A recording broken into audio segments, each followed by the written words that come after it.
ওই যুবক হও যেই যুবক জমিন দিয়া হাঁটবে আর উপর থেকে আল্লাহ বলবে লাউলা শাবাবা খুশা। তোর মতো যুবক যদি জমিনে না থাকতো লাজালতু সামা হাদিদা, আকাশ বহুত আগে লোহার, ওয়াল আরদা সাফসাফা, জমিন বহুত আগে তামার। ওমা আনজালতু মিনাস সামাই কাতরা, আকাশ থেকে বৃষ্টির একটা ফোঁটা না। ওমিনাল আরদি হাব্বা, জমিন থেকে একটা শস্যের দানা না।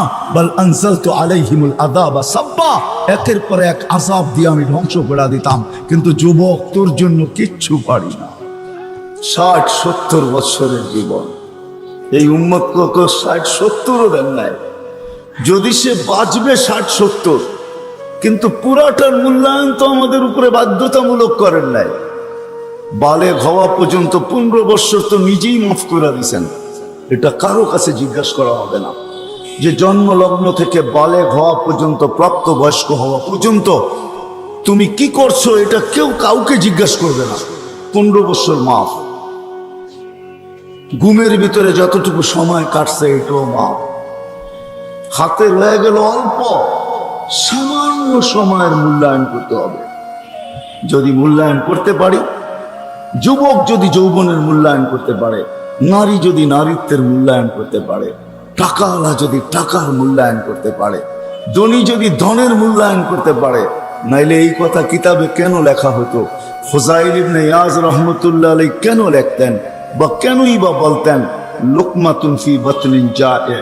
টাকাওয়ালা যদি ইচ্ছা করে তো এক লুকমা দিয়া মসজিদ বানানোর চেয়ে বড় সওয়াব কিনতে পারে। ইচ্ছা করলে জান্নাতের 8 দরজা দিয়া ঢুকতে পারে। আল্লাহর রাসূল বলেছে, নারী যদি নারীত্বের মূল্যায়ন করে তাহলে জান্নাতের 8 দরজা দিয়া ঢুকার অধিকার রাখে। হাদিসের শব্দ খালি তাদখুলিল জান্নাতা মিন আইয়ি আবওয়াবিল জান্নাতি শাআত, যেই দরজা দিয়া মনে চায় ওই দরজা দিয়া ঢোকো, কিন্তু তাকে নারীত্বের মূল্যায়ন করতে হবে। হ্যাঁ সত্য এটাই, পুরুষত্বের মূল্যায়ন করতে হবে, তাইলে ওই পুরুষ আল্লাহর কাছে দামি হবে। এরকম দামি মৃত্যু লগ্নে ফেরেশতা তাকে নেওয়ার জন্য, প্রটোকল দিয়া নেওয়ার জন্য, স্বাগত না জানায় নেওয়ার জন্য আকাশ থেকে নামবে। আর সে নিজের স্বচক্ষে দেখবে যে আমার সাজ উপরে কিরকম চলতেছে, আমার জন্য কি প্রটোকল চলতেছে, আমার জন্য কি স্বাগতর ব্যবস্থা চলতেছে, সে নিজে চোখে দেখবে। আর কোরআন তো আজকে শুনাইতেছে আমাদেরকে, তাতানাজ্জালু আলাইহিমুল মালাইকা, ফেরেশতা নামবে, আল্লাহ তাখাফু ওয়ালা তাহজানু ওয়া আবশিরু বিল জান্নাতিল্লাতী কুনতুম তুআদুন। ফেরেশতা তাকে স্বাগত জানাবে, অভয় দিবে, আল্লাহ তাখাফু, তোমার কোনো ভয় নাই, ওয়ালা তাহজানু, তোমার কোনো চিন্তা নাই, নাহনু আউলিয়াউকুম, এমন না আসলাম তোমাকে জায়গায় পৌঁছে, এমন না আসলাম চলে যাব, না না না না, নাহনু আউলিয়াউকুম ফিল হায়াতিদ দুনিয়া ওয়া ফিল আখিরাহ, দুনিয়ায় তুমি আমাদেরকে দেখতে পাইলে আর না পাইলে আমরা তোমার সঙ্গে ছিলাম, আর আখিরাতে তো দেখতে পাবে অবশ্যই, যে কেউ ডাইনে থাকবো, কেউ বামে থাকবো, কেউ আগে থাকবো, কেউ পিছে থাকবো, তুমি আমাদের বেষ্টনীর ভিতরে থাকবে। যা অবস্থা হয় মোকাবেলা আমরা করব, তোমাকে নিরাপদ রাখবো, জান্নাতের দুয়ার পর্যন্ত তোমাকে পৌঁছায় দিব। কে কখন চলে যাব জানি না।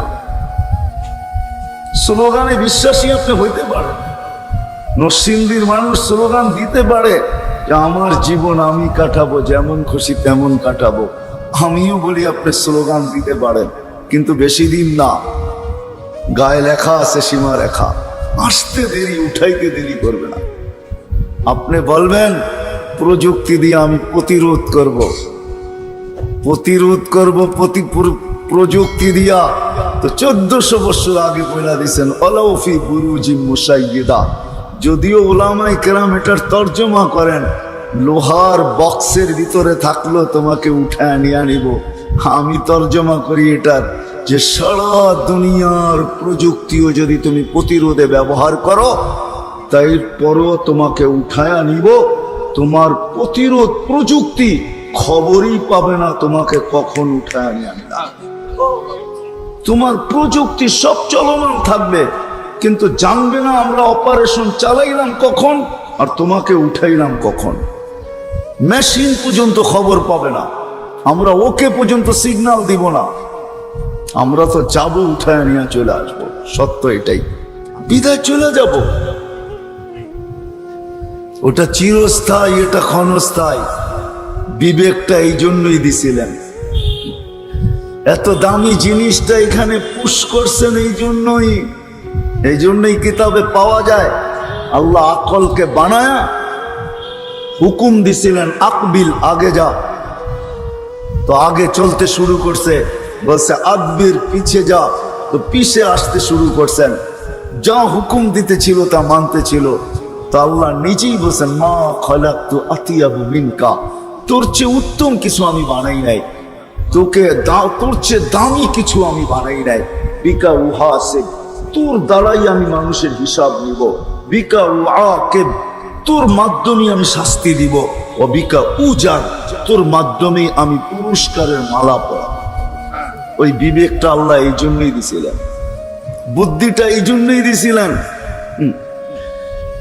বিদ্যাটা এই জন্যই শিখাইছিলেন। এই জন্য শিখান নাই যে ডাকার পরেও আসে না, কার বেকা করে চলে যায়। ডাকে, 5 বার ডাকে যে আমার জীবনের আমাকে মূল্যায়ন করতে হবে, যদি আমি ওনার কাছে মূল্যায়ন চাই। আর যদি বলি না, মরার পরে যা ঘটবে ঘটবে, ওটা ওই সময় দেখা যাবে, ওনার জীবনের মূল্যায়নের কি দরকার, আমার জীবন আমি কাটাবো। এই প্রবাদ বাক্যে যদি বিশ্বাসী হন যে আমার জীবন আমি কাটাবো, যেমন খুশি তেমন কাটাবো, এই প্রবাদ বাক্য আর স্লোগানে যদি বিশ্বাসী হন, তাহলে আপনি কাটাইতে পারেন, কিন্তু বেশি দিন না। ইলা আজালিম মুসাম্মা। হায়, প্রত্যেক জিনিসের গায়ে লেখা থাকে, গ্যারান্টি কতদিন লেখা থাকে প্রত্যেক জিনিসের গায়ে। কোম্পানিওয়ালা লেখা দেয়, প্রত্যেক জিনিসের গায়ে লেখা দেয় কত বৎসরের গ্যারান্টি। পণ্য যারা বানায় ওরা পর্যন্ত 2টা তারিখ লেখা দেয়, যে কয় তারিখে তৈরি হলো, এটার মেয়াদ কবে শেষ হবে।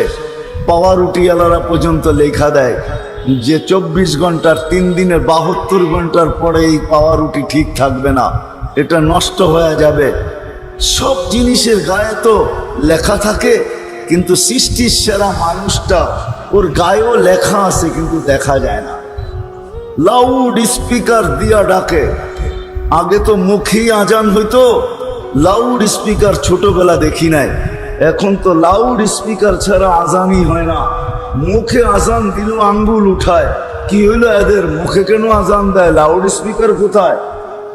লাউড স্পিকারে ডাকে, তারপরও ঘর বেকা করে চলে যায়। যায় না।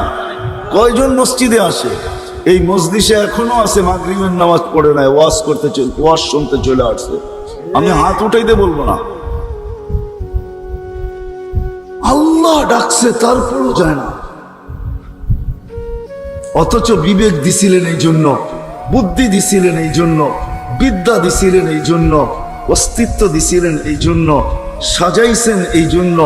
কত সুন্দর করে সাজাইছে, সৃষ্টির সেরা শ্রেষ্ঠত্বের মুকুট মাথায় দিছে। আল্লাহ একটু মাঝে মাঝে বলেন, আফালা ইয়ানদুরুনা ইলাল ইবিলি কাইফা খুলিকাত, দেখোস না উটটাকে, তোর তুলনায় কত বড়। আসে না মনে হয় নরসিংদীতে ঘোড়ার পিঠে ভিক্ষা করতে, ঠিক না? আসে ঘোড়ার, হাতির পিঠে ভিক্ষা করতে নরসিংদীতে আসে না কেউ? দেখেন না কত বড়, হাতির চেয়ে 14 গুণ বড় একটা বসা থাকে, ঠিক না?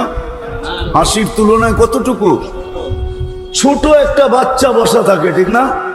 হ্যাঁ, 10 টাকার নিচে দিলে নেয় না, 10 টাকার কম দিলে হাতি নেয় না, ঠিক না? নিয়া কি নিজের ভিতরে ঢুকায়, সুর দিয়া ওই উপরেরটার হাতে দিয়া দেয়। আল্লাহ বলে, চোখে দেখিস না, এত বড়টাকে তোর অধীন করলাম, চোখে দেখিস না? আফালা তুবসিরুন, চোখে দেখিস না? কেন দিল বিজ্ঞান, কেন দিল বুদ্ধি, কেন দিল বিদ্যা, কেন সাজাইলেন? ছিল তো 1 ফোঁটা পানি। নিজের জীবনটাকে মূল্যায়ন করি, যদি ওইখানে মূল্য পাইতে চাই, ওটা চিরদিনের টেকনোলজি বড় উন্নত তো, মঙ্গলের ছবিও আনা যায়, চাঁদের পিঠেও হাঁটা যায়। আমি মানি, এটা নিয়ে আমার কোনো বিরোধ নাই, কোনো সে নাই। কিন্তু 2.5 হাত মাটির নিচে কি ঘটতেছে, বিজ্ঞান আজ পর্যন্ত ওইদিকে হাত বাড়ায় নাই। ও জানে উপরে হাত উঠাইলে অসুবিধা হবে না, কিন্তু নিচে হাত বাড়াইলে হাত হাত থাকবে না, এটা জয়লা পুরা ছাই হইয়া বাইরে আসবে।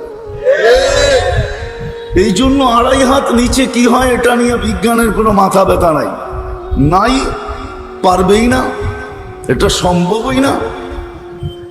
জামে মসজিদ বানানোর চেয়ে বড় সওয়াব এক লোকমা খানা যদি কোনো ক্ষুধার্তের মুখে কোনো ধনী উঠায় দেয়, তাইলে জামে মসজিদ বানানোর চেয়ে বড় সওয়াব তার জন্য লেখা হয়।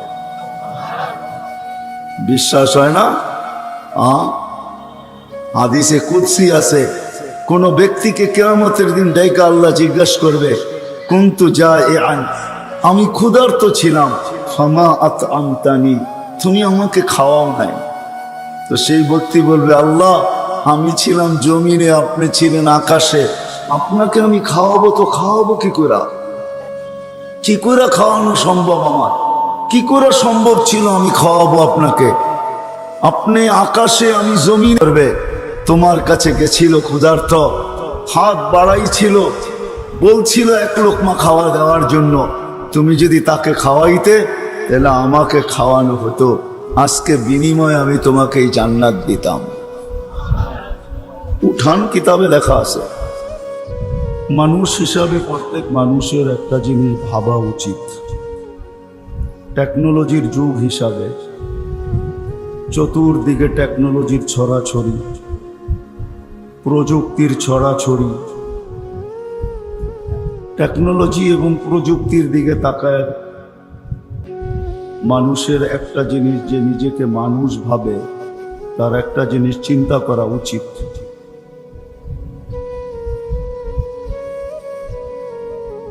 যে আমার অস্তিত্বটা কেন, কেন আল্লাহ আমাকে অস্তিত্ব দিলেন? যদিও দুনিয়াটা টেকনোলজির, দুনিয়াটা প্রযুক্তির, সমস্ত প্রযুক্তির ঊর্ধ্বে আল্লাহ আমাকে কেন অস্তিত্ব দিলেন? কি কারণে আমাকে অস্তিত্ব দিলেন? আমার অস্তিত্বটা হইল কেন?